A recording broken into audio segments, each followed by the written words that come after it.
Bienvenidos amigos a una nueva práctica más. En esta oportunidad seguimos estudiando la propiedad de los números reales en el caso de la multiplicación, que se llama existencia del elemento simétrico inverso.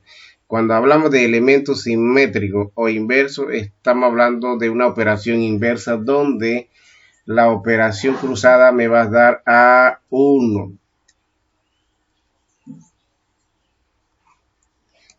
Es igual a 1. En la definición conceptual podemos decir que una inversa, por ejemplo, yo tengo un elemento natural o un elemento real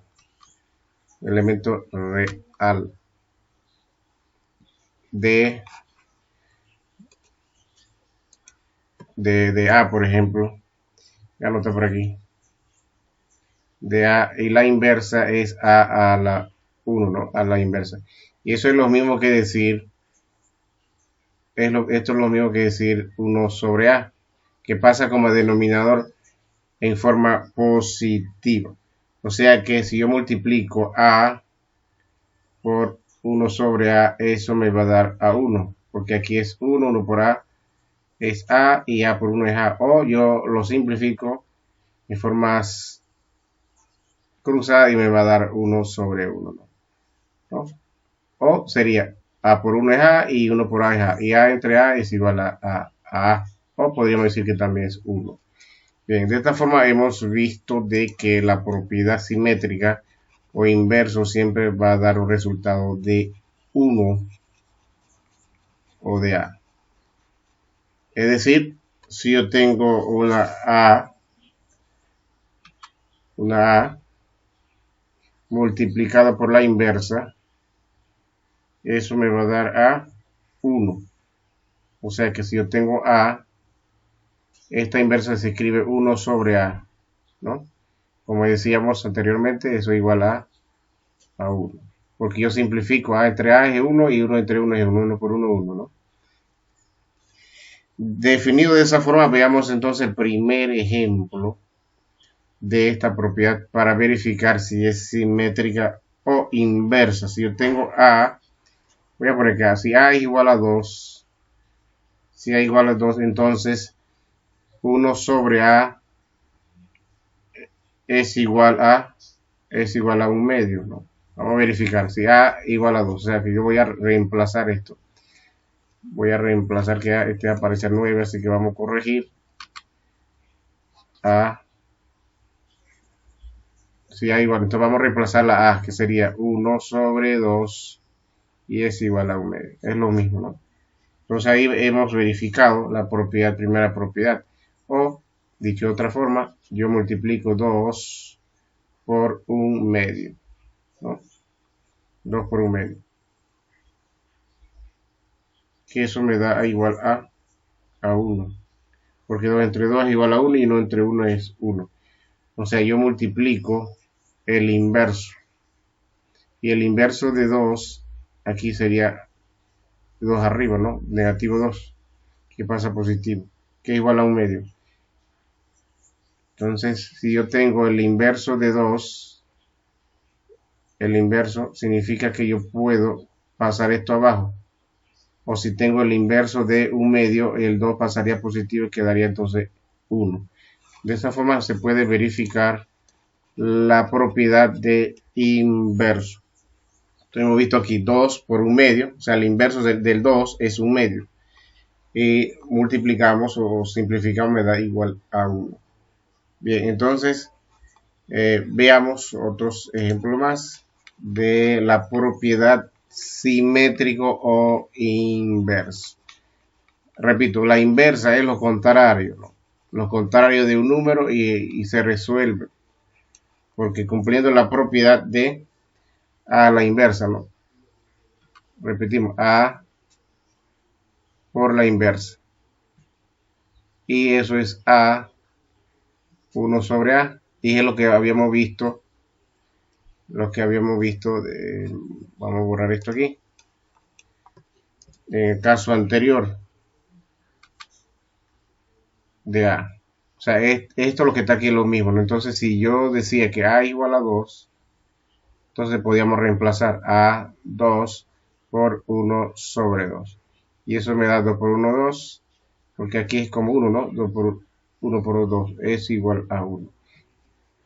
Dicho de otra manera, lo que habíamos visto en el ejemplo anterior. O sea, la propiedad inversa es a la inversa es igual a 1. Bien, entonces, veamos ahora sí el segundo ejemplo de la propiedad simétrica o inverso. Repetimos, toda la inversa de una multiplicación es igual a 1, o sea, el contrario de, ¿no? Entonces, vamos a ver el inverso de negativo 3 quintos. Negativo 3 quintos, el inverso sería 5 tercios. 5 tercios. Entonces multiplicamos eso. Vamos a multiplicar igual. Negativo 3 por quinto por negativo 5 tercios. Es lo contrario. Por eso lo inverso siempre se invierte. Se invierte para poder operar. Aquí entonces si yo simplifico, 3 entre 3 me va a dar 1 y 5 entre 5 me va a dar 1 y eso es negativo, negativo, entre negativo me va a dar 1. Pero vamos a multiplicar paso por paso, sería menos por menos es más, o los signos iguales siempre va a dar positivo. Tengo 15 y 5 por 3, 15, que es 3 por 5, 15 y 5 por 3 igual a 15. Y 15 entre 15 es igual a 1. De otra manera sería, yo podía simplificar esto igual a 1 y esto es igual a 1. Queda exactamente lo mismo, ¿no? Es igual la operación porque la respuesta siempre va a dar lo mismo, igual a 1. Entonces de esta forma hemos verificado la operación inversa que siempre va a dar a 1. Veamos otro ejemplo más de la propia inversa, que es raíz 5 raíz de cuadrada de 3, raíz cuadrada de 3. Y la inversa sería al revés, ¿no? Raíz cuadrada de 3, perdón, raíz cuadrada de 3 sobre 5. Si yo simplifico esto, me va a dar a 1. Si yo simplifico esto entre esto, me va a dar a 1. Y esto, porque la multiplicación me permite hacer esta operación cruzada, que es igual a 1. 1 por 1 por 1 es igual a 1. ¿No? Así es que así se verifica la inversa de esa propiedad. Veamos el último ejemplo de esta propiedad de 5,87. 5,87 vamos a verificar con un número decimal. Y la inversa sería entonces al contrario, ¿no? Por 1 sobre 5,87. Y si yo multiplico esto por esto, me va a dar 5,87. 87 sobre 5,87. Y eso es igual a 1 porque los dos son iguales, igual a 1. O yo podía simplificar el producto de los extremos por el medio, ¿no? O sea, son igualitos, se puede ir, esto se puede ir entre 1, entre 1, 1 entre 1 es 1. Y quedaba 1, el inverso de ese número decimal a 1. Bien, hemos observado que la inversa de cualquier número en la multiplicación va a dar a 1. De esta forma hemos culminado con algunos ejemplos de la propiedad del elemento simétrico inverso e invitarlos a que se suscriban al canal y puedan compartir el contenido. Sin más, nos vemos en la próxima práctica.